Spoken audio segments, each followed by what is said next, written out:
Good day, everyone. Today, we will be presenting Practical 4, Repetitive Motion, Manual Handling, and Pushing and Pulling.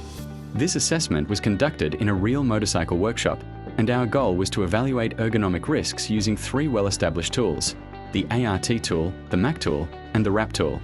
Through this assessment, we were able to identify how daily tasks performed by a mechanic contribute to physical strain, and how the risks can be reduced through proper ergonomics.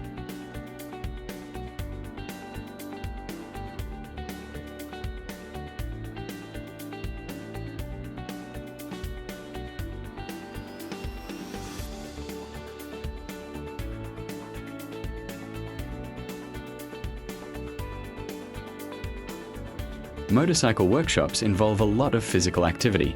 Workers perform repetitive hand motions, lift and carry boxes, push heavy bikes, and work in awkward positions such as bending or reaching overhead. If these actions are not managed properly, they contribute to risks such as back pain, shoulder strain, wrist discomfort, and long-term musculoskeletal disorders. This project helps us understand why ergonomic assessment is important, especially in physically demanding industries like vehicle maintenance. Our assessment had 5 main objectives. A first, to identify the ergonomic risks present in the workshop. A second, to evaluate repetitive upper limb activities using the ART tool. A third, to analyze lifting and carrying tasks using the MAC tool. A fourth, to measure pushing and pulling force using the RAP tool. And lastly, to provide clear recommendations to reduce the risk of work-related musculoskeletal disorders. These objectives guided our entire observation process. On this slide, we present the profile of the worker involved in our assessment. We evaluated a single motorcycle mechanic who performs daily tasks involving manual handling, repetitive motions, and forceful exertion. His routine includes transporting and storing spare parts, lifting boxes weighing around 3 to 5 kilograms, and carrying components to different stations.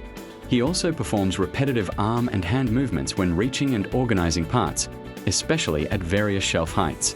Finally, one of the most physically demanding tasks involves pushing customer motorcycles weighing between 180 to 200 kilograms into the workshop. Next, we used 3 ergonomic assessment tools. The first is ART, which examines repetitive upper limb movements.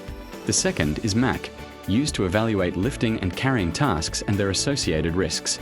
The third tool is RAP, which assesses forceful exertion related to pushing and pulling tasks.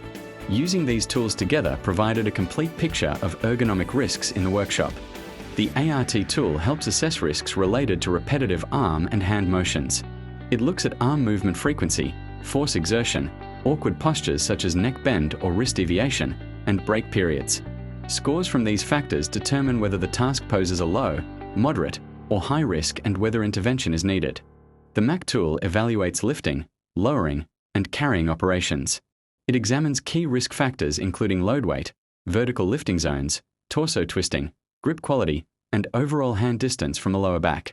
It is commonly used by safety inspectors to identify high-risk manual handling tasks. The RAP tool is designed specifically to assess pushing and pulling activities. It considers load weight, posture, grip, working pattern, travel distance, equipment condition, floor surface, and obstacles along the route. This tool was especially useful for analyzing the task of pushing motorcycles into the workshop. The RAP tool is designed specifically to assess pushing and pulling activities. It considers load weight, posture, grip, working pattern, travel distance, equipment condition, floor surface, and obstacles along the route. This tool was especially useful for analyzing the task of pushing motorcycles into the workshop. Based on the ART score sheet, both arms fell within the low-risk category. However, certain individual factors were in the amber or red zones. Arm movements were moderate, force was mild, but awkward arm posture scored the highest at red level. The exposure score for the left arm was 5.5 and the right arm scored 4.5, both indicating low overall risk but highlighting specific areas for improvement. In conclusion, the ART results indicate a low to moderate ergonomic risk. Although the overall score is low, awkward arm posture and repeated reaching could still contribute to musculoskeletal strain over time. If the task is done continuously without breaks, the worker may develop upper limb discomfort. The MAC assessment focused on lifting and carrying spare parts. The loads were light and lifting frequency was low, resulting in green scores. However, hand distance from the lower back and grip quality received amber scores, indicating occasional bending and inconsistent grip surfaces. Overall, this activity presented a low to moderate risk.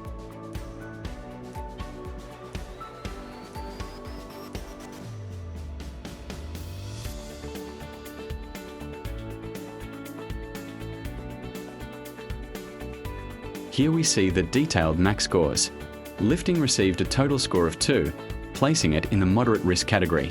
Carrying scored 1, which is considered low risk. Although risk levels are not high, improving grip quality and reducing bending during lifting can further reduce ergonomic strain. To summarize, the MAC assessment showed that although lifting and carrying tasks are not highly hazardous, several risk factors, especially grip quality and hand distance, should be addressed. Standardizing box sizes, improving storage layout, and providing lifting guidance can help minimize long-term strain. Moving to the RAP assessment, pushing motorcycles presented a moderate ergonomic risk.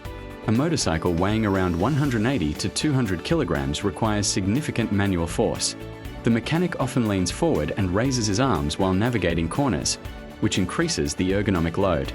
The RAP score sheet shows that posture and obstacles both scored amber. Poor posture occurred due to trunk flexion, while limited space and root obstacles increased difficulty. These two factors combined resulted in a total moderate risk score of 6.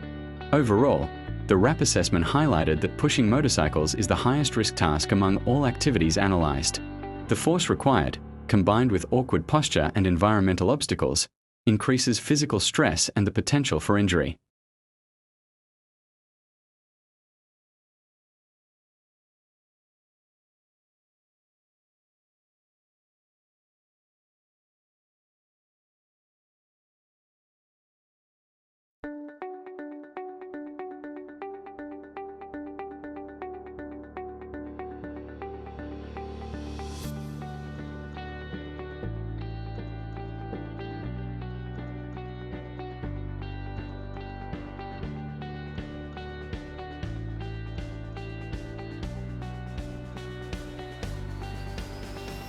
Administratively, job rotation can reduce repetitive strain by allowing variety in tasks. Scheduled rest breaks give workers recovery time. Training workers in proper ergonomic techniques and establishing standard operating procedures will ensure consistent safe practices. Although PPE is the least effective control, it still plays an important role. Anti-slip gloves improve grip when pushing motorcycles, while proper safety footwear provides stability on workshop floors.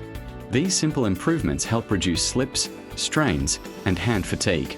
In conclusion, the overall ergonomic risk level for the workshop ranges from low to moderate. Pushing motorcycles presents the highest risk due to forceful exertion and awkward posture. Repetitive restocking and lifting tasks carry lower risks but still require attention to prevent long-term discomfort. Finally, it's important to emphasize that proactive ergonomic interventions are essential for preventing musculoskeletal disorders. Future improvements include updated ergonomic protocols, regular assessments, and continuous training. By monitoring ergonomic risks and adjusting work practices, we can create a safer and more efficient working environment.